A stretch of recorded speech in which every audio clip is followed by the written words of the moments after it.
Did Rory Alexander just copy my most popular video on YouTube? Well, you be the judge, but there's more to the story here that I need to let you know about. Now, my most popular video on YouTube that I've ever made in the many years I've been making video, whether I've been part-time like I am now, basically doing it in my spare time, or full-time like I was for a little bit, my most popular video is this one. Gran Turismo 7 just gave EA F122 a huge problem. It was a concept I researched. There was a race at the time Gran Turismo 7 did just as F122 was coming out, where they did a Super Formula race. So it was sort of like showing people that, look, you don't need to buy F122 if you want to race in Formula style cars. And the video did really well. I did a lot of editing in it. The concept paid off, and it is my most viewed video on all of YouTube. So every day I create and release videos for you to watch, and in the history of my channel, that is the most popular one. That's the one you've enjoyed the most. In fact, it's so popular, this year Gran Turismo 7 did exactly the same thing, did another Super Formula round just before F123 launched, and I've remade my own video, so using exactly the same concept, basically exactly the same title. Gran Turismo 7 just gave EA F123 a huge problem, and I was very careful with those words because I wanted to convey my sort of concepts of the video, which is that, hey, if you were someone who was going to buy F122 or F123 on PlayStation, maybe you don't need to, because you can get your Super Formula fix. Now, today I got a lot of people sending me this video from Rory Alexander, absolutely inundated in my inbox because people recognised that video I'd made and they saw this one pop up. The new Forza Motorsport just gave GT7 a huge problem. Now, a lot of people have been saying to me, look, this video is copying a video, and I want to let you know my honest opinion here. Obviously, I'm involved in all this drama, but I can give you some really interesting insights here and where Rory might be coming from. Now, we do know that there was an issue between Rory and Super GT just a few months ago, where this all blew up on Twitter and YouTube, where people were saying that Rory was copying Super GT's videos. That's all on the screen now, so you can make your own decision about that. You can also make your decision about the two videos that you're seeing here. But what I would say is that I am very unusual on YouTube in that my channel is an absolute mess. Whatever comes into my head, I will make a video on it, I will stream it, I come up with crazy videos, some that no one watches, some that a lot of people watch, and that's just how I roll. I do need to try and do what I've done here more often, which is that if I have a good concept, just try and make it again and again and again. That's something I'm trying to do now with the Kimi Bellicini stuff that I know you guys and girls enjoy watching the videos, so I'm trying to repackage that. But generally I don't really do that enough. I just go all over the shop, as you can see here. Now, that is not the way to build a YouTube channel. If you want to build a YouTube channel, this is all stuff behind the scenes, the YouTube algorithm. This is what all the YouTube gurus say.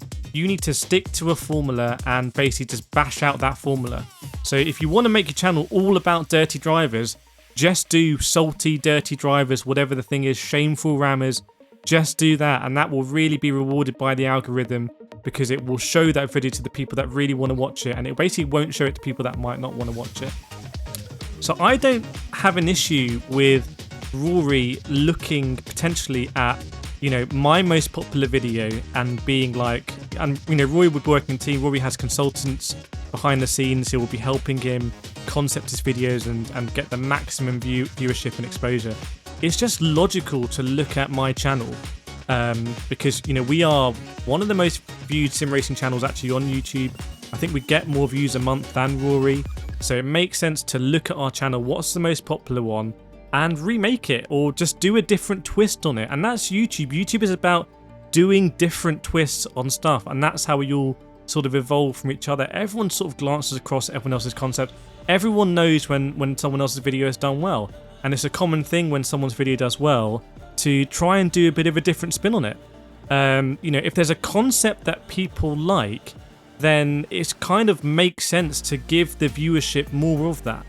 You see, at the moment, I'm doing F1 live streams. I'm not the first person to do F1 live streams where, we basically talk over the race and give you a live commentary. Now, we do it and we have, 5,000-6,000 people watching currently. The streams reach, 100,000 viewers every weekend. But that's not super original for myself. That's me following a trend, essentially, and thinking, look, I think I can do this. I can offer the viewers something here. And this is something that viewers are going to find valuable and enjoy. And I'm not the first person to do it. And, you know, Rory is not the first person to do this X just gave Y a huge problem. Now, are there different phrases you can use there? 100%. It's maybe a little bit like the shameful situation that we saw with Super GT and Rory. But ultimately, if those are the words that have resonated, it would be stupid as a YouTuber not to do that. And maybe that's something I need to do more. And this is one instance where I've actually remade the same video basically the next year on. And now Rory is building on that, and he is sort of maybe taking that video and applying it in different sort of Forza and GT7 concept. Because the concept is basically the same. It's like, well, hang on, this is this new game that might, if you like this existing game, this new game might be something that you're really interested in because it's quite good.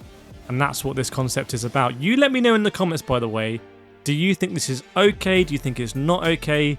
Because you guys and girls, you are the jury, you are the judges, you are the people whose opinions really matter. Actually, it doesn't really matter what my opinion is or what Rory's opinion is.